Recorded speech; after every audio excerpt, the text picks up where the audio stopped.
Everyone, आपका स्वागत है पॉडबुल्स में। आज हम करेंगे रिएक्ट जेएस फॉर बिगनर्स। इस कोर्स में हम रिएक्ट के बारे में सब कुछ ही पढ़ेंगे।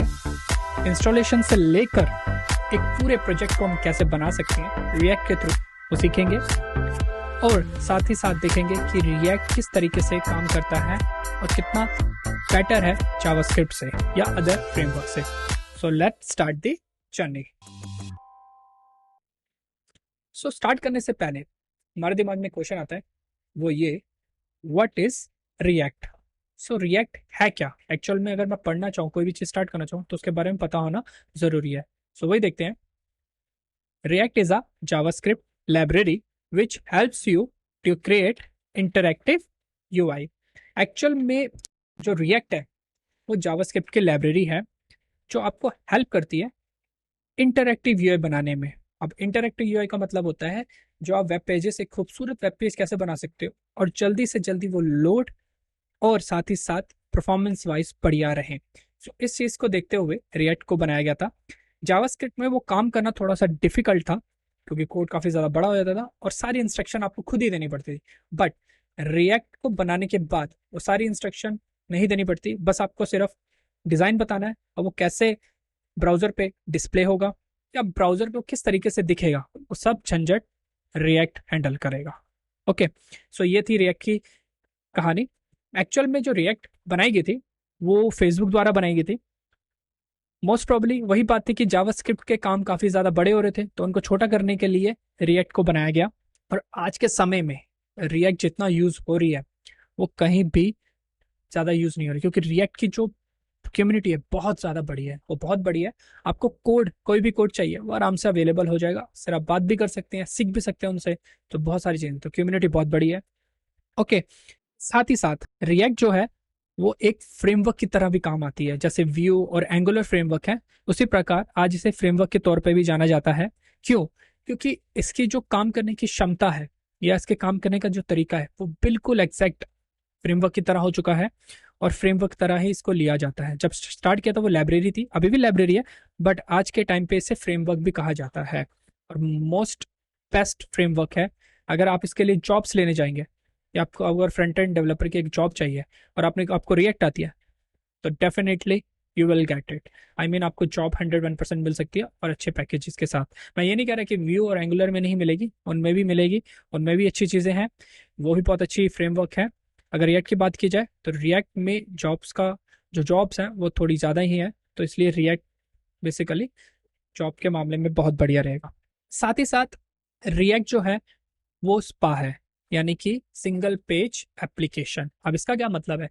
एक्चुअल में सिंगल पेज एप्लीकेशन का मतलब ये है कि जो आपकी जो वेबसाइट है वो कभी लोड नहीं होती।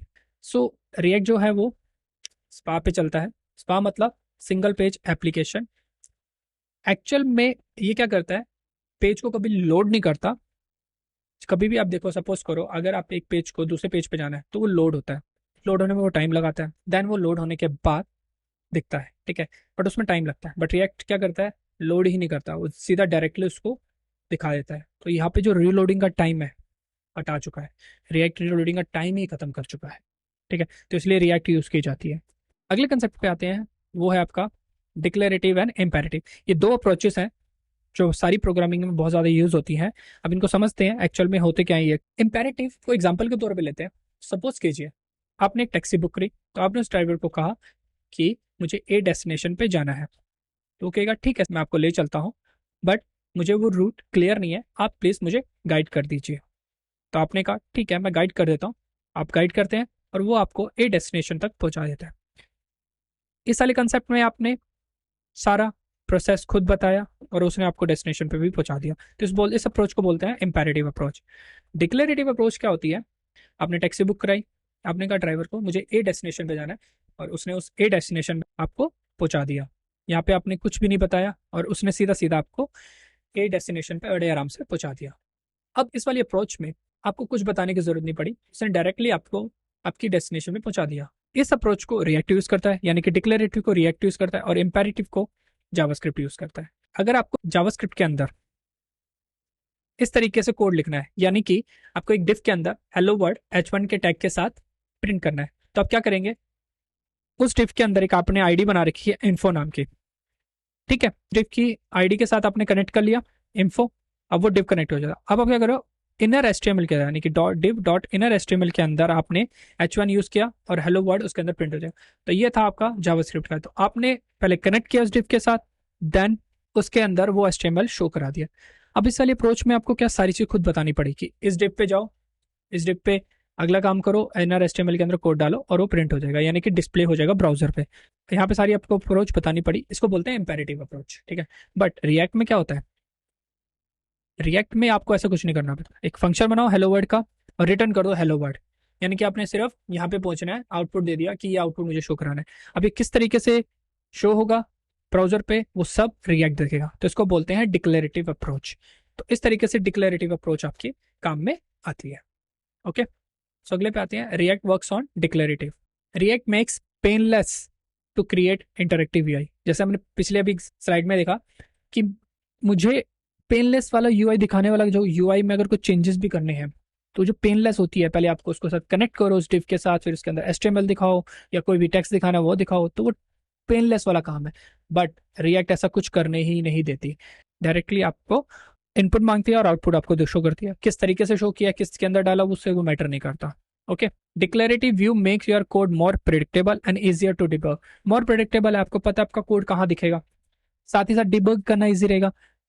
कौन सा कोड कहाँ पे यूजर है आपको पता है, कैसे यूजर है वो भी पता है आपको, तो आपका डिबग डिबग करना भी इजियर होता है रिएक्ट के अंदर, क्योंकि वो डिक्लेरेटिव अप्रोच पे काम करता है। ओके, सो नेक्स्ट टॉपिक पे आते हैं, कंपोनेंट्स। एक्चुअल में रिएक्ट कंपोनेंट्स पे ही काम करती है। कंपोनेंट्स के बिना रिएक्ट बन ही नहीं सकती। बहुत मेन जो सबसे ज्यादा जरूरी चीज है रिएक्ट के अंदर, वो कंपोनेंट्स ही है। अब एक्चुअल में कंपोनेंट्स होते क्या है, कंपोनेंट को हम ऐसे मानते हैं, आपके पास 5 पेज है और उन 5 पेज के अंदर मुझे बटन दिखाना है, एक बटन का कोड डालना है। तो मैं क्या करूंगा, पहले पेज पे वो बटन का कोड डालूंगा, बाकी 4 पेज के अंदर मैं कॉपी पेस्ट कर दूंगा। तो यहाँ पे क्या हुआ, कोड पे रीयूजेबिलिटी नहीं हुई और मेंटेनेबिलिटी भी अब डिफिकल्ट हो जाएगी। रीयूजेबिलिटी क्यों नहीं, क्योंकि एक ही कोड मैं बार बार जगह यूज कर रहा हूँ, तो यहाँ पे रीयूजेबिलिटी तो है ही नहीं। सपोज करो मैंने एक पेज के अंदर कलर चेंज किया बटन का, अब मुझे वो 4 पेज के अंदर भी चेंज करना पड़ेगा क्योंकि डिजाइन अलग हो जाएगा, तो इस तरीके से मेंटेनेबिलिटी भी डिफिकल्ट होती है। बट अगर मैंने उसको कंपोनेंट बना दिया, यानी कि उस बटन को एक नई फाइल बनाई जिसका नाम दे दिया मैंने बटन, उस बटन फाइल के अंदर मैंने वो बटन कोड रख दिया। फिर मैंने क्या किया, उन 5 फाइल के अंदर वो जो बटन फाइल है उसका लिंक डाल दिया। तो इससे फायदा क्या हुआ, लिंक डालने के बाद पहली चीज रीयूजेबिलिटी हुई, एक ही फाइल के अंदर कोड है, एक बार ही लिखा कोड, बस लिंक किया हुआ है और वो काम करना स्टार्ट कर दिया, यानी कि बटन शो हो गया, तो रीयूजेबिलिटी मेरी होगी। दूसरी, मेंटेनेबिलिटी इजी है, मतलब कैसे, अब मुझे कलर चेंज करना है तो मैं बटन वाली फाइल के अंदर वो कलर चेंज करूंगा और जो वो बटन फाइल जिसके साथ लिंक्ड है ऑटोमेटिकली वो वहाँ पे रिफ्लेक्ट कर देगा। तो यहाँ पे मेरा जो मेंटेनेबिलिटी है वो इजी होगी। तो इस तरीके से आपका कोड ब्रेक्स हुआ है। कंपोनेंट का मतलब होता है ब्रेक्स द कोड, छोटे छोटे टुकड़ों में बांट दो जिससे वो रियूजेबल और मेंटेनेबल बन सके, कॉम्प्लेक्सिटी कम हो जाए। अगर जितना ज्यादा बड़ा कोड हो जाएगा कॉम्प्लेक्सिटी डिफिकल्ट हो जाएगी, कॉम्प्लेक्सिटी हो जाएगी डिफिकल्ट हो जाएगा ढूंढना करना समझना भी। तो इसलिए कंपोनेंट कंपोनेंट बेस्ड होना चाहिए आपकी ऐप को, ठीक है। एग्जाम्पल के तौर पे आपने कंपोनेंट बनाया और जैसे मैंने अभी बटन का पेज बनाया था वो एक बटन कंपोनेंट हो गया, इसको बोला जाता है आपका a block of the UI, छोटा कोड, छोटा ब्लॉक ऑफ यूआई। तो यूआई तो है, उसको अलग फाइल में रख दिया मैंने। तो इस तरीके से आपके कंपोनेंट्स बनते हैं। आगे पढ़ेंगे कि रिएक्ट में कंपोनेंट कैसे बनते हैं, बट फिलहाल कंसेप्ट यही है कि बड़े कोड को छोटे छोटे कोड्स में डिवाइड कर दो, अलग फाइल्स में सेव कर दो और उन फाइल्स को लिंक कर दो बड़ी फाइल्स के साथ जिससे वो यूज हो सके और मेंटेनेबल रह सके, रीयूजेबिलिटी और मेंटेनेबिलिटी बनी रहे। ओके, इसको एग्जांपल के तौर पे लेते हैं। जैसे मैंने एक पेज लिया रिएक्ट का, ओके, अब इसको मुझे कंपोनेंट बेस बनाना है, ठीक है। तो ये कंपोनेंट बेस कैसे बनेगी, तो इसके अंदर मैं 4 कंपोनेंट बनाऊंगा। पहला कंपोनेंट ये जिसको हम बोलेंगे ऐप बार, ठीक है। ये मेरा पहला कंपोनेंट बन गया, इसकी अलग फाइल बना दी मैंने। फिर अगला बना मेरा हेडिंग। अब इस हेडिंग के अंदर हेडिंग वाला काम होगा, इसको मैंने एक अलग फाइल बना दी, यानी कि 2 फाइल, यानी कि 2 कंपोनेंट मेरे बन गए। फिर तीसरी फाइल मैंने बनाई कंटेंट्स, यानी कि सारे कंटेंट्स, जो भी कंटेंट है एक फाइल के अंदर, कंटेंट्स नाम की फाइल बनाई, यानी कंपोनेंट बनाया, उसके अंदर ये कंटेंट डाल दिया। उसके अंदर फिर से मैं एक और कंपोनेंट बनाऊंगा, यानी कि उस फाइल को भी मैं और स्प्लिट कर रहा हूँ, और उसका नाम दे देंगे अपन कंटेंट।